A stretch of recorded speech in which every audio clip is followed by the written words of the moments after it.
This boat, the Western Flyer, was built in 1937 in Tacoma, Washington. It was a purse seine boat used for the sardine fleet in California. It was a fishing boat, and it got very famous because Steinbeck wrote about it.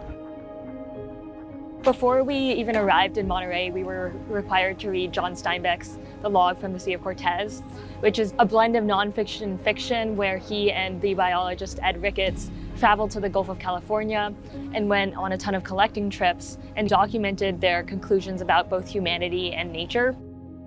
Steinbeck and Ricketts wrote Sea of Cortez and The Log from the Sea of Cortez, which we read, and that's the boat they took in 1940. So that's the platform we use for doing research.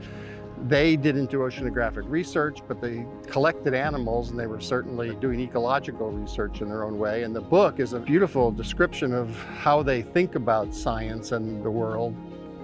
We're going to be spending 3 weeks exploring oceanography, ecology, and literature. Today is one of our oceanography days where we're out on the boat in Monterey Bay, looking at different forms of wildlife, capturing different data about the ocean's vertical column and how animals are distributed, and also trying to get videos of these animals.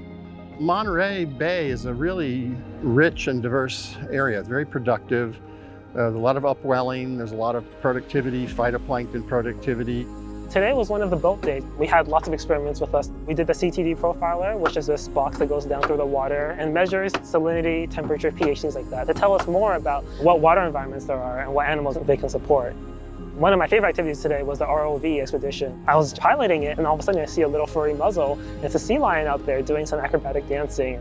It's that perfect serendipity and these little moments that really come to define this course. Interacting with this elusive wildlife in the field, studying literature in Monterey's cultural centers where it was written, it really makes a huge difference. And this experience is something you could only get at our field.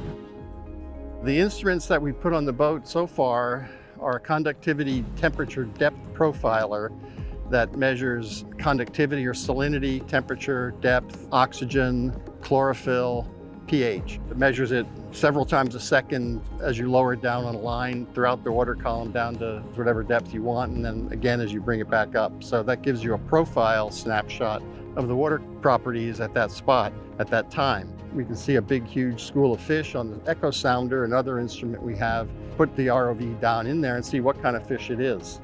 The echo sounder is a fancy quantifiable fish finder that uses sonar to see what's in the water columns.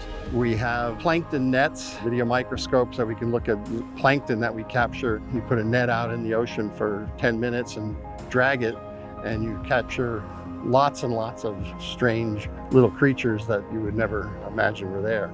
We saw quite a number of whales, mostly humpback whales. Sea lions played with our rover. We saw a lot of fish and anemones down there. A pod of dolphins tried to race us, and I think we lost. First time we were on this boat, I personally had no idea what I was doing, but learning from the crew and from my professors has allowed me to build up familiarity with the different equipment on this boat, and that's just been a great experience.